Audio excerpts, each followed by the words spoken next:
నమస్కారం monks, please subscribe. Thank you.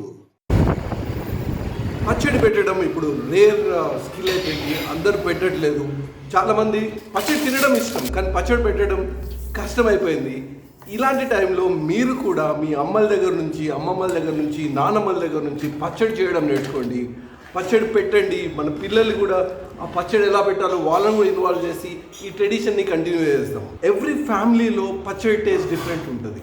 ఆ flavour, ఆ రుచి డిఫరెంట్ ఉంటుంది. ఎందుకంటే వాళ్ళు వాళ్ళ తాతల దగ్గర నుంచి, వాళ్ళ అమ్మమ్మల దగ్గర నుంచి అలా కంటిన్యూ అవుతుంది.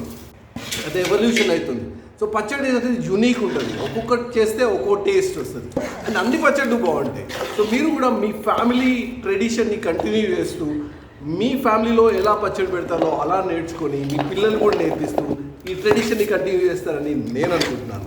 ఇది రేర్ స్కిల్ అవుతుంది. కొన్ని రోజుల తర్వాత పచ్చడి పెట్టిన వాళ్ళకి సూపర్ లైఫ్ స్కిల్ కూడా అవుతుంది. ఇప్పుడు పచ్చడి కంపెనీలు ఎన్ని అయిపోయి చూసారు కదా, పికిల్స్ కంపెనీస్.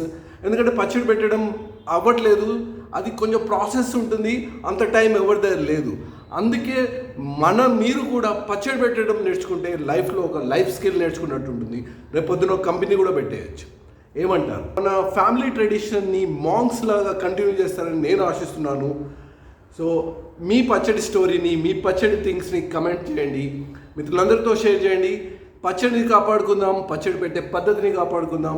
నేను కూడా ఈరోజు మా అమ్మ దగ్గర ఎలా పెట్టాలో నేర్చుకున్నాను. సో నేను కూడా ప్రయత్నం చేస్తాను ఎవ్రీ ఇయర్ పెట్టడానికి. సో మీరు కూడా అలానే కంటిన్యూ చేస్తారని నేను అనుకుంటున్నాను. Please subscribe. Thank you so much.